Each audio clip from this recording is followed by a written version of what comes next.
Graphic design Hindi में इस channel के सभी व्यूअर्स और onmarkmedia.com इस वेबसाइट के मेरे सारे स्टूडेंट्स के लिए ये केस स्टडी है। आज मुझे एज अ असाइनमेंट एक ग्राफिक आज रिसीव हुआ था जो सगनिक बैनर्जी ने मुझे भेजा था। आज हम उसी ग्राफिक के ऊपर डिस्कशन करेंगे। यहाँ पर क्या इश्यूज़ है, क्या करना चाहिए, क्या करना नहीं चाहिए, इसके बारे में जानेंगे ताकि जो ऑनमार्क मीडिया के स्टूडेंट्स हैं नेक्स्ट टाइम जब आप असाइनमेंट बनाओ तो इन सारी चीज़ों को कंसिडर करके बनाओ ताकि आपके असाइनमेंट जो है वो रिजेक्ट ना हो और अच्छे से असाइनमेंट्स को इम्प्रूव कर सको। यहाँ पर नीचे की तरफ डमी टेक्स्ट दिया हुआ है, art and craft related something कुछ है ऐसा। यहाँ पर सगनिक ने बताने की कोशिश की है। उसी तरह से ये कुछ जियोमेट्रिक पैटर्न या शेप्स उन्होंने यूज़ किए हैं। अब यहाँ पर प्रॉब्लम क्या हो रही है, देखिए ये दिखने में कलर वाइज कलर्स इसके बहुत अच्छे हैं, फ्रेश है, पॉपिंग है, ध्यान कलर्स की वजह से इसकी तरफ जाता है। बट अगर इसे पढ़ना हो, ठीक है, मान लीजिए कोई ये मैगजीन का कोई स्क्वायर है या फिर कोई सोशल मीडिया की पोस्ट है जहाँ पर आर्ट एंड क्राफ्ट के बारे में बातें की जाती है, तो जब पढ़ने की बात आती है तो ये जो टेक्स्ट है ये बहुत ज़्यादा है, इसकी मात्रा ये इतना नहीं होना चाहिए। सेकंड, ये जब मैं कहीं पर पोस्ट करूँगा तो मुझे जूम करना पड़ेगा और जूम करने के बाद हो सकता है इसके पिक्सल्स फटे, इसलिए टेक्स्ट इसका जो है वो कम करना ज़रूरी है। तो ये यहाँ पर ध्यान में रखना चाहिए था। सेकंड थिंग, ये बहुत ज़्यादा मिक्स हो रहा है टेक्स्ट एक दूसरे में। ये अननेसेसरी हाइफन्स यहाँ पर नज़र आ रहे हैं, इसकी ज़रूरत नहीं रहती है। ये होता है ना, इसको हाइफन्स कहते हैं, इसको हम लोग ऑफ यहाँ से करते हैं, ठीक है।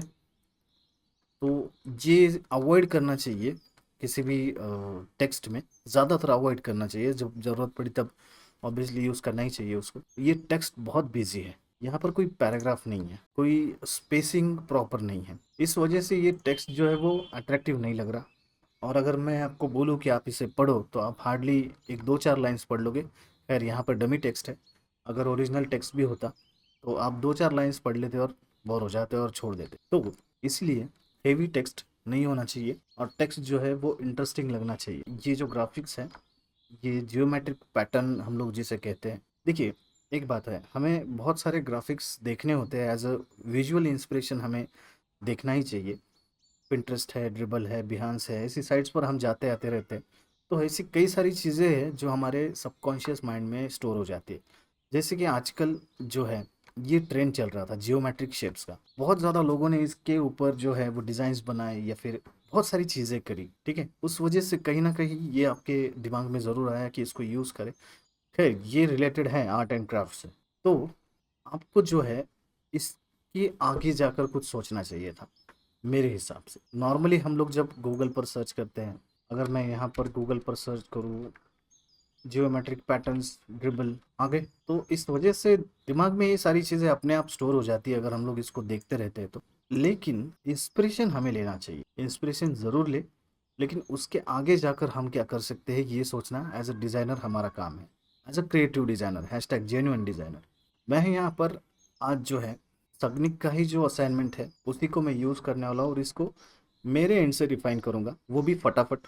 अभी हमारे पास जो है वो एआई फाइल है, जियोमेट्रिक शेप्स भी यहाँ पर थोड़े थोड़े जो है वो प्रॉपर नहीं है, लाइक सर्कल्स इस तरह से है। ये एक बात यहाँ पर गलत लगी मुझे। देन स्पेसिंग, लेटर ए और लेटर एल, स्पेसिंग, इनकी अलाइनमेंट, ठीक है। तो चलिए आगे बढ़ते हैं इसी इंफॉर्मेशन को लेकर। 1500 बाय 1500 का मैं एक स्क्वायर ले लेता हूँ। अब क्योंकि आपने मुझे खुद स्क्वायर में भेजा था तो मैं इसको सोशल मीडिया का पोस्ट ही समझ रहा हूँ या फिर कोई मैगजीन का कोई स्क्वायर बॉक्स हो सकता, तो उस हिसाब से मैंने यहाँ पर ये लिया। ग्राफिक में हम लोग ग्रेडिंग यूज़ करते हैं, ठीक है। ग्रेडिंग अलग अलग प्रकार की होती है, फाउंडेशन होता है, किसी भी चीज़ को बनाने से पहले ग्रिड्स का हम लोग यूज़ करते हैं। आपको चैप्टर वो है आगे आने के बाद। तो यहाँ पर ग्रिड्स मैंने सेट किए हैं 10 बाय 10 के, जो कि हम लोग यहाँ से करते हैं सिंपली रेक्टेंगुलर, और ये 10 10 सेट किया, ओके कर दिया। तो ऑलरेडी मैंने सेट कर चुका हूँ, थोड़ा सा फेड आउट मैंने रखा है ताकि वो डिस्टर्ब ना करे मुझे। देन उसके बाद ये जो फॉन्ट है आर्ट एंड क्राफ्ट, ये मैं उठाता हूँ, रखता हूँ यहाँ पर और मैं इसे बड़ा करता हूँ। अब बारी आती है art and craft, art and craft नाम की। तो देखिए आर्ट एंड क्राफ्ट है मतलब क्रिएटिविटी हमारे पास, मतलब फ्रीडम जो है, क्रिएटिव फ्रीडम वो बहुत है।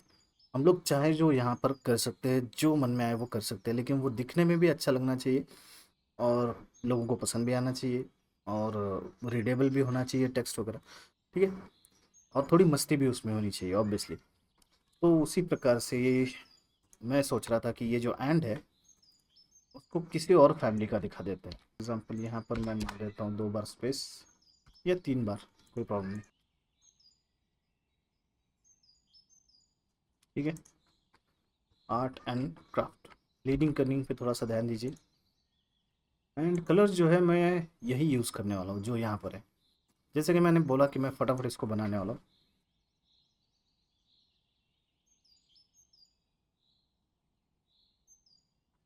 हो गया आई थिंक इतने कलर्स है। ठीक है, 4 कलर्स, कॉपी पेस्ट। एंड को जो है मैं क्लिक करूँगा इस कलर से। उसके बाद टेक्स्ट है, तो जैसे कि मैंने थोड़ी देर पहले कहा कि इतना टेक्स्ट हमें नहीं दिखाना चाहिए।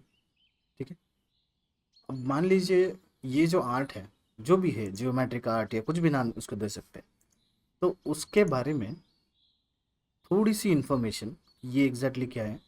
फॉर एग्जांपल कि ये इस तरह की आर्ट को कहा जाता है जियोमेट्रिक पैटर्न आर्ट, या फिर कुछ और जिसमें कलर जो है वो पॉपिंग यूज़ किए जाते हैं और शेप्स जो है mostly circle, square, rectangle, triangle, इस तरह से। तो एक शॉर्ट इन्फो जो होता है, इंट्रोडक्शन, वो हम लोग यहाँ पर दिखा सकते हैं। देन बाद में बचा कुछ जो टेक्स्ट है वो हम लोग वहाँ पर ऐड करेंगे। तो यहाँ पे सेक्शंस जो है वो 2 बनेंगे। इतना टेक्स्ट उठा लेता हूँ मैं। ठीक है, मान लो ये जो है आर्ट का, वो आर्ट यहाँ पर लेकर आता हूँ मैं, ये रखता हूँ यहाँ पर। तो इस आर्ट के बारे में यहाँ पर इंफॉर्मेशन है शॉर्ट में। इसका हाइफोनेट जो है वो हटा देता हूँ मैं कुल, और बाकी बचा हुआ जो टेक्स्ट है, जो इन्फॉर्मेशन है, फॉर एग्ज़ाम्पल इतनी इन्फॉर्मेशन है, उसको मैं एक फ्रेम में डालता हूँ और उसे यहाँ पर इस तरह से रख देता हूँ। अब जैसे कि हम लोगों ने यहाँ पर 2 फॉन्ट्स अलग अलग यूज़ किए, जैसे कि मैंने कहा आर्ट एंड क्राफ्ट है तो हम कंप्लीट फ्रीडम है हमें, हम कुछ भी कर सकते हैं। तो यहाँ पर जो फॉन्ट है वो है सेरिफ, तो एक फॉन्ट में यूज़ करूँगा सैंस सेरिफ, बिकॉज मैंने आपको बताया है टाइपोग्राफी जो लेक्चर है उसमें क्यों यूज़ करना चाहिए, किस लिए यूज़ करना चाहिए, रीज़न वगैरह। तो ये है मिनियन वेरिएबल, उनका यूज़ किया, मिनियन यूज़ किया है।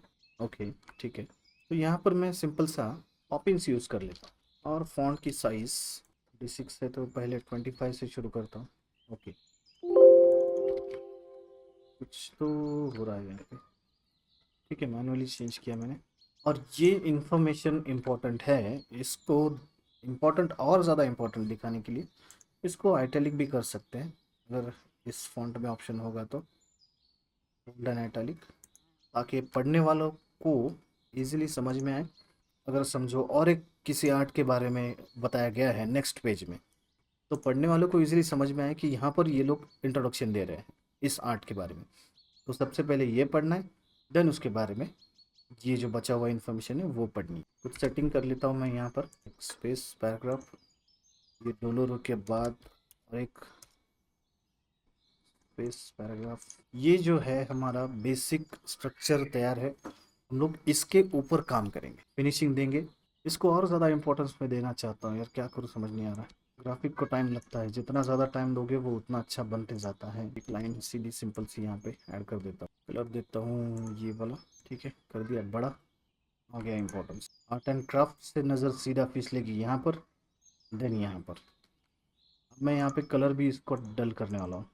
कलर्स के हिसाब से भी हम लोग अट्रैक्शन जो है, व्यूअर का जो ध्यान होता है वो कलर्स के अनुसार भी हम चेंज कर सकते हैं। ये अपने कोर्स में सीखा है, अगर जिन्होंने नहीं सीखा उनके लिए वो चैप्टर जल्द ही आ जाएगा, तो डोंट वरी। और अब रही बात इस ग्राफिक की, तो जैसे मैंने बताया कि ऐसे कई सारे ग्राफिक्स मौजूद हैं। मैं ये नहीं कहता कि ये एज इट इज़ है, बट ऐसे है कई सारे।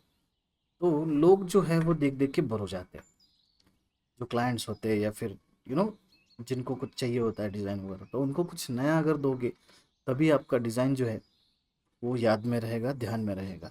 अगर उनको आपने वही वही चीज़ें रिपीट करी, फॉर एग्जांपल यहाँ पर जो देख रहे हैं आप, बस कलर चेंजेस है, यहाँ पर सेम है, वही वही चीज़ें अगर आपने रिपीट करी तो आपका जो ग्राफिक है वो कुछ खास अलग हट के नहीं दिखेगा।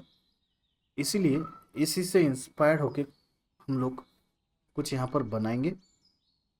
उसके लिए मुझे थोड़ा सा टाइम लगेगा, क्योंकि मुझे सोचना होगा कि आर्ट एंड क्राफ्ट से रिलेटेड या फिर जियोमेट्रिक शेप से रिलेटेड मैं और क्या कर सकता हूँ वहाँ पर।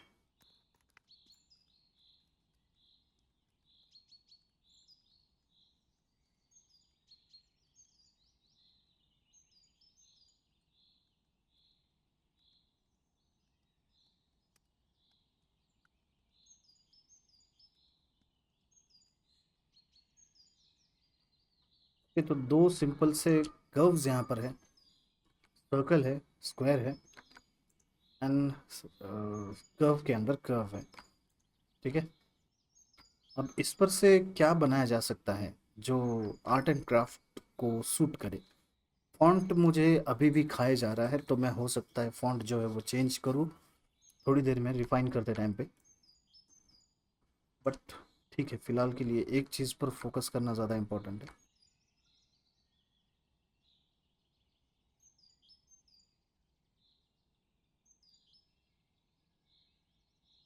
एक मुझे एब्स्ट्रैक्ट चिड़िया की तरह यहाँ पर शेप जो है वो मिल गया। अगर मैं यहाँ पर एक सर्कल ऐड कर दूँ छोटा सा, तो ये लगेगी चिड़िया।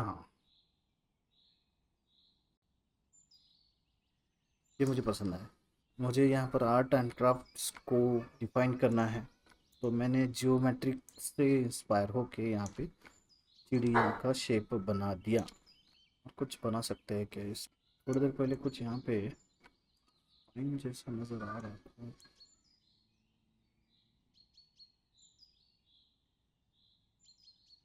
लो जी, शेषनाग आ गए एस शेप में। उसको और बड़ा करते हैं, मज़ा आएगा। इतना छोटा स्नैक अच्छा नहीं लगेगा। अभी यहाँ पर देखिए मैंने ऑब्जेक्ट्स किस तरह से क्रिएट किए। फर्स्ट ऑफ ऑल ये मैं दोनों चीज़ें हटा देता हूँ। स्पेसिंग के बारे में मैंने जो आपको बताया है चैप्टर्स में, तब एक एग्जांपल मैंने दिया था कि हॉल वाला, आपका पर्सनल रूम का, तो आपको वो पता होगा मैं क्या कहने जा रहा हूँ। यहाँ पर डेड स्पेस है, वाइट स्पेस, डेड स्पेस जिसे हम लोग कहते हैं, तो उसको हमें भरना चाहिए। तो खाली जगह पर सबसे पहले वर्टिकल जो है वो तो हमारा शेषनाग आ गया यहाँ पर फुसफुसाते हुए, ये तो हम लोग यहाँ कहीं रखेंगे ही। हॉरिजॉन्टल हम लोग चिड़िया को रखते हैं। अरे ग्रेट, यहाँ पे एक इल्यूजन क्रिएट हो रहा है। एक सेक्शन में सोच ही रहा था कि ये जो टेक्स्ट है उसको एक अलग सेक्शन दिया जाए, ताकि उसको लोग पहले पढ़े, देन बाद में इस आर्ट को देखें। सॉरी गाइस, बीच में कॉल आ गया था। Okay, come back. तो मैं बात कर रहा था एक बॉक्स की जो यहाँ पर क्रिएट हो रहा है, लाइक यहाँ से यहाँ तक और यहाँ से यहाँ तक। तो इस बॉक्स का यूज़ हम लोग कर सकते हैं टेक्स्ट को थोड़ा और इम्पोर्टेंस देने के लिए। कलर फीका, इससे भी फीका मुझे चाहिए। यार मैं बात करते करते रिफाइन नहीं कर पाऊंगा, तो मैं काम करता हूँ इसको रिफाइन कर लेता हूँ और आपको फाइनल आउटपुट बताता हूँ। लेकिन अ, इसको एक काम करते हैं, एंड में ही मैं दोनों का कंपैरिजन करता हूँ, ये वाला और ये वाला, ठीक है।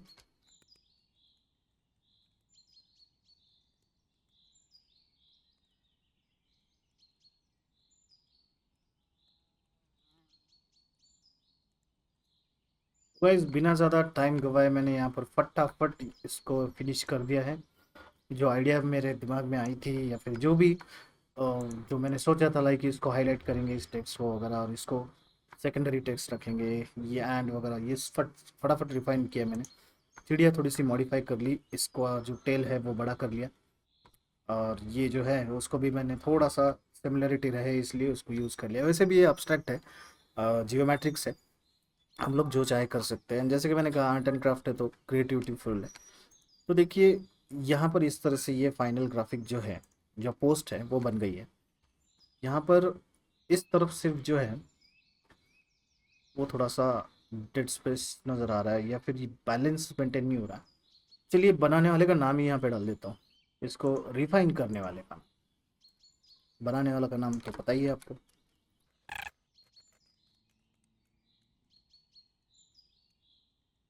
या हो गया, हो गया, थोड़ा बेटर है। अगर बेटर लग रहा है तो कमेंट सेक्शन में लिखो कैसा लगा, क्या नहीं, आइडिया वगैरह जो भी।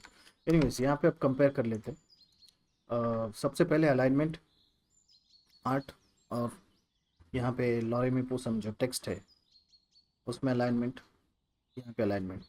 यहाँ पर टेक्स्ट में कुछ ये नहीं था, लाइक गैप नहीं था, स्पेसिंग नहीं थी, पैराग्राफ नहीं थे, या फिर इंटरेस्टिंग नहीं था।